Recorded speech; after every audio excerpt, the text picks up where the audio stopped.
दोस्तों नमस्कार।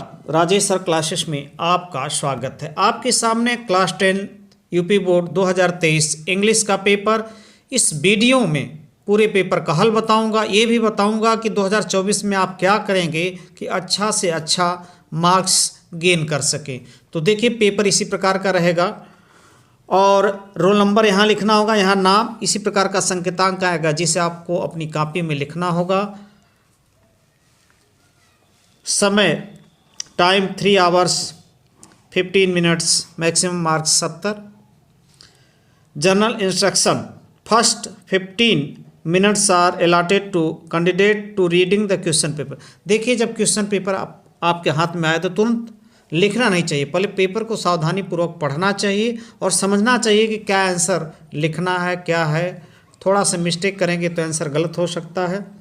All question are compulsory, सभी प्रश्न अनिवार्य हैं। This question paper is divided into 2 parts, part A and part B. Part A consist of 20 multiple choice question carrying 1 marks is, यानी 20 multiple choice question है, यानी 4 विकल्प दिए रहेंगे, एक सही रहेगा। उसको OMR शीट पर read the question wise instruction and marks your answer on the given OMR sheet. Do not erase, cut और use whitener on the OMR sheet. यानी आपको आंसर OMR शीट पर देना है, जो सही होगा उस गोले को डार्ट पेन से, नीला या काला रहे उससे पूरा भरना होगा, रंगना होगा एक प्रकार से। Part B consist of descriptive type questions, marks are indicated against इस क्वेश्चन, यानी कितने नंबर का प्रश्न है उसके सामने लिखा गया है। पहले आएगा 20 प्रश्न जो ऑब्जेक्टिव रहेगा, अनसीन रहेगा। तो देखिए इसी प्रकार से रहेगा। ये भी हो सकता है क्योंकि पेपर कम से कम जो ये पेपर हम बता रहे हैं इसमें से आपको 20 नंबर जरूर मिल जाएगा। तो पूरा पेपर देखिए, वीडियो को मित्र दोस्तों को शेयर कीजिए तथा चैनल को सब्सक्राइब अवश्य करें। तो देखिए, read the following passage carefully and choose the correct option to answer the question that follow. यानी इस पैसेज को सावधानी पूर्वक पढ़िए। इस discipline must be enforced early in life, यानी अनुशासन बहुत आवश्यक है जीवन के शुरुआत में। Discipline at home makes for the future greatness of child. Discipline ही एक ऐसा कारक है जो चाइल्ड के फ्यूचर को, भविष्य को अच्छा बनाता है। It forms his her character and makes him her a fit citizen. The child who is allowed to have his her own way because wayward, the child who is allowed all sorts of excess like running about in the sun, exposing herself to cold, eating wholesome things will fail ill frequently as a result। यानी जो अनाप शनाप खाता है वो बीमार भी होता है, लेकिन जो अपने को एक्सरसाइज करता है वो फिट पाता है। A child whose habits have been discipline, जिस बच्चे का जो डिसिप्लिन है वो अनुशासित है। And who has been taught to rise early, यानी वह सुबह सुबह उठता है। Attend to her his lesson properly, और अपने कार्यों को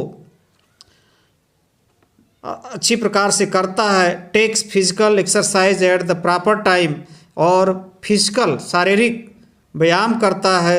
and avoid things that are injurious, और उस वस्तुओं को वह अवॉइड करता है जो घातक होते हैं। Will grow up to be a useful member of society, ऐसा ही बच्चा जो डिसिप्लिन को मानता है सोसाइटी का एक अच्छा मेंबर होता है।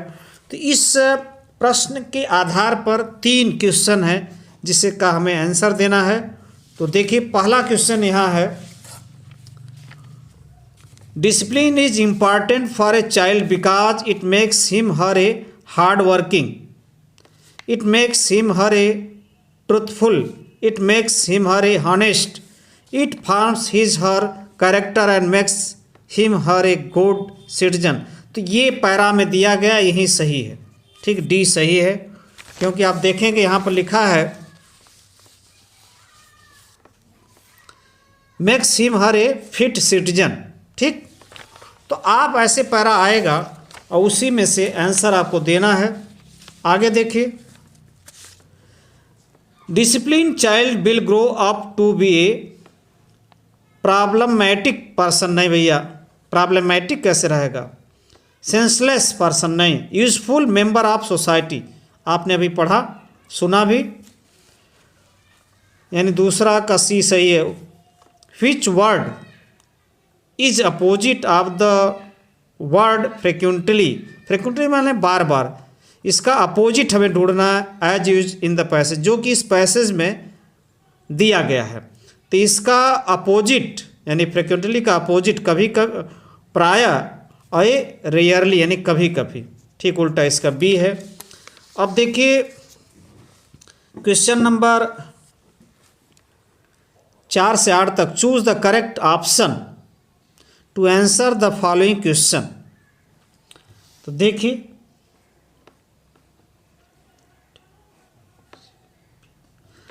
The train will have left the station before he reach had reached, तो इसका सही विकल्प है डी, रीचेज, सही विकल्प है D.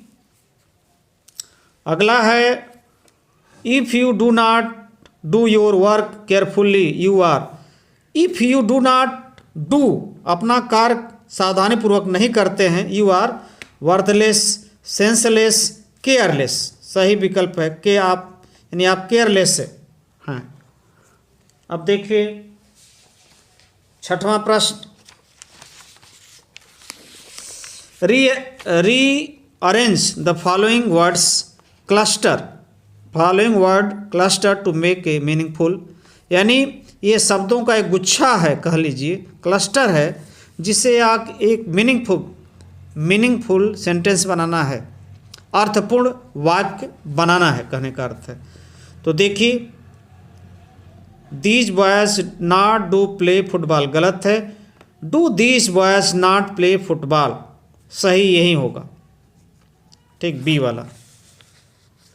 Which of the following word is misspelled, यानी किसकी स्पेलिंग गलत है, which of the following words is misspelled. तो देखिए डिस्टिंग्विश, डी आई रहेगा, इसी का गलत है, बाकी सबका सही, इसका सही है, इसका भी सही, इसका भी सही है। अगला है मीरा लुक्स भरना her parents very well, Meera looks after, यानी अपनी माता पिता की बहुत अच्छे से देखभाल करती थी, तो आफ्टर रहेगा, लुक्स आफ्टर माने अच्छी तरह से देखभाल करना। अब देखिए क्वेश्चन नंबर 9 से 10, read the following passage carefully and choose the correct option to the answer, ये आपके प्रोज में रहेगा, इसी प्रकार का रहेगा, और इन सबको तैयार रखिए, आ भी सकता है, क्योंकि 22 और 23 का पेपर यदि आप रिवीजन कर लिए हैं तो आप अच्छे नंबर से पास हो जाएंगे। My father the most adorable father, my father is most adorable माने प्यारा पिता। I have ever seen did not Mary my mother until he was 36, यानी जब तक वे, एंड सी वाज 25, वे तब तक शादी नहीं की जब तक 36 वर्ष यानी 36 वर्ष के नहीं हो गए, और मेरी माता 25 वर्ष की। My sister Margot was born in Frankfurt, ठीक, ये जर्मनी में पड़ता है। My sister Margot was born in Frankfurt in Germany in 1926. I was born on 20th June 1929. I lived in Frankfurt until I was 4. मतलब मैं 4 वर्ष तक कहाँ रही, फ्रैंकफर्ट में रही। My father immigrated to Holland, यानी मेरे पिता चले गए कहाँ, हॉलैंड, इन 1933। अब देखिए इसी पर आधारित इन दोनों प्रश्न है। The author father did not marry until he was 36, क्योंकि यहाँ पर है ही ऐसे प्रश्न रहेंगे, इसी में से खोज कर लिखना होता है। The author father immigrated to Holland 1933, C विकल्प सही है आपका। अब हम आपको लेकर चलेंगे चौथे पेज पर। तो देखिए चौथा पेज और 11वां प्रश्न है आपका।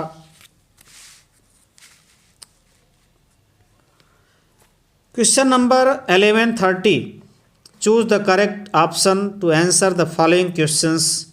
Lancho wrote to God, if you do not help me, my family and I will go dash this year।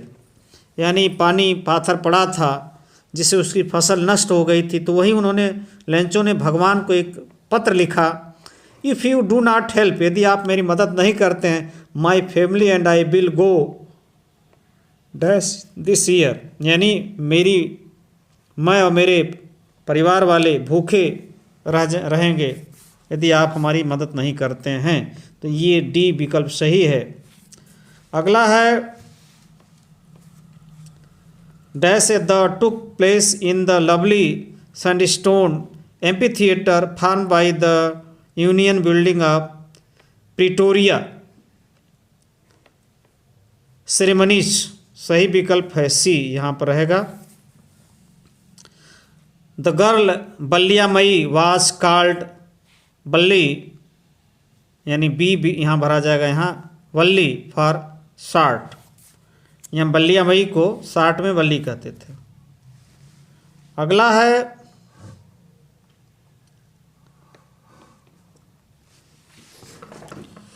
Question number 14 से 15 रीड। क्वेश्चन नंबर 14 से 15 read the given extract and choose the correct option to answer the following question. The way a crow, यानी रास्ते में कौआ, सुक down on me, यानी उसके ऊपर क्या कर दिया, गीला कर दिया, गंदा कर दिया। The dust of snow from a hemlock tree. ठीक, अब इसी पर आधारित what is the dust of snow, particle of snow, dust of snow का मतलब पार्टिकल ऑफ स्नो, सही विकल्प डी है। Name of the poet of above lines, इस लाइन के पोएट कौन है, यानी कवि कौन है, कौन लिखा है, रॉबर्ट फ्रॉस्ट, सी विकल्प सही है। अब हम आपको लेकर चलेंगे अगले पेज पर 5वें पर। तो देखिए 3 प्रश्नों को तैयार रखिए और 4 फरवरी को जा कर के अपने परीक्षा को दीजिए। तो देखिए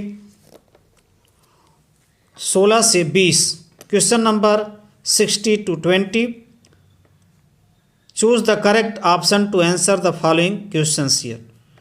tricky would tackle a meal at any hours because his only fault was, यानी ट्रिकी जो था वुड टेकल माने मील कभी भी भोजन ले लेता था एक किसी भी समय, because his only fault was attraction, attractive था, हैंगर भूखा था नहीं, विलिंगनेस था नहीं, ग्रीडी यानी लालची था।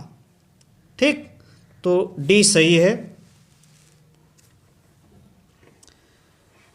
इन two weeks Tricki had been transform into a lithe, lithe माना होता फुर्तीला, हार्ड मसल्ड वाला हो गया, ह्यूमन बीइंग, बर्ड, एनिमल।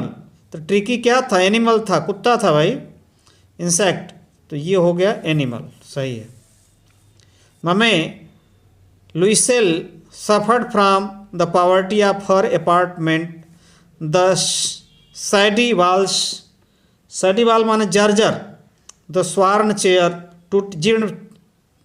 टूटी फूटी कुर्सियाँ, सफ़र कर रहा था, कष्ट में था, इन सब के कारण, यानी all, A B and C, D सही है।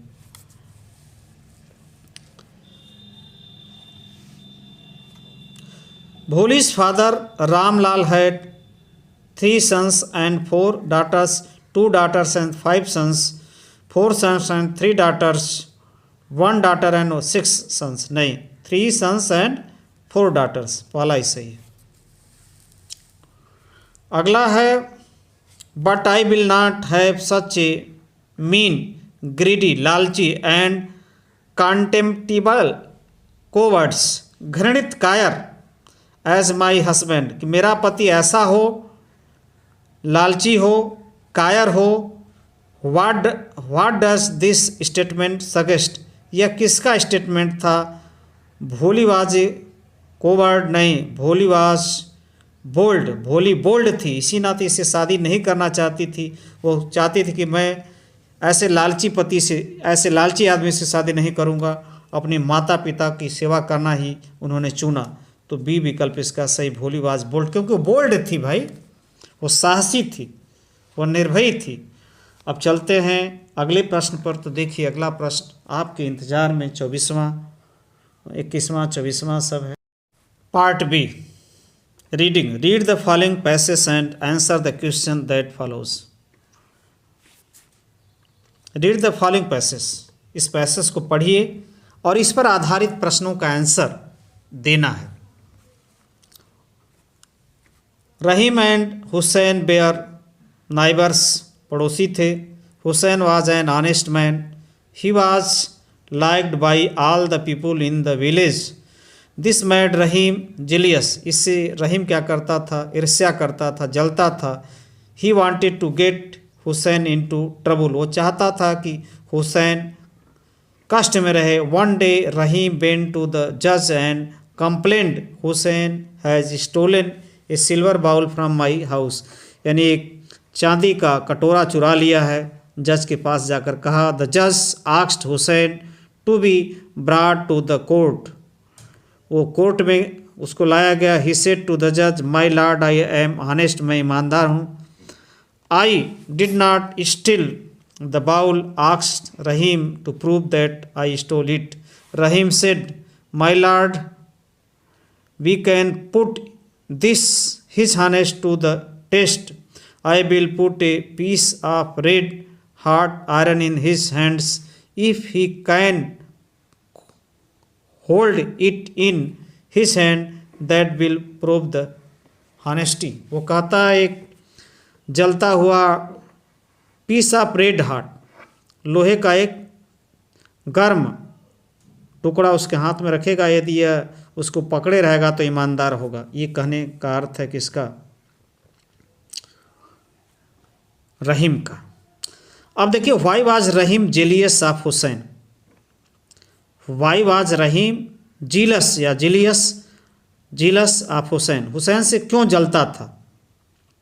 तो लिखेंगे Rahim jealous to Hussain, he was an honest man, he was liked by all, वो सबका प्यारा था इन द विलेज, इसी कारण। ये यहाँ से इसी प्रकार का प्रश्न रहेगा। आप जैसे यहाँ पर है लिख सकते हैं, why did Rahim complain to the जज, वाई डिड, इस नाते कंप्लेन किया कि वो ट्रबल में रहे, ठीक है। तो यहाँ से यहाँ तक, he wanted to get Hussain into trouble.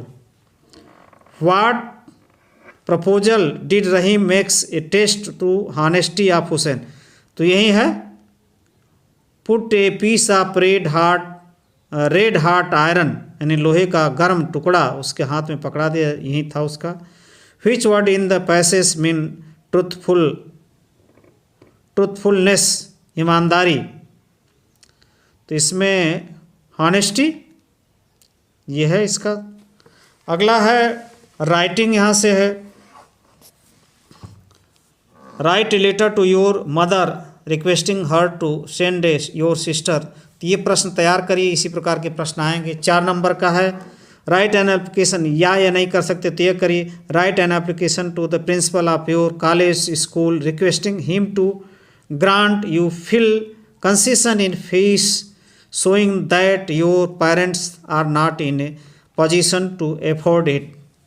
एक एप्लीकेशन लिखना, प्रिंसिपल, अपने कॉलेज के प्रिंसिपल को उससे रिक्वेस्ट करना, विनय करना है कि मेरे जो फीस है उसका कंसेशन कर दे, छूट कर दे, क्योंकि मेरे माता पिता इसको वहन नहीं कर सकते। इस प्रकार का लेटर लिखना है, या तो इस प्रकार का लेटर है।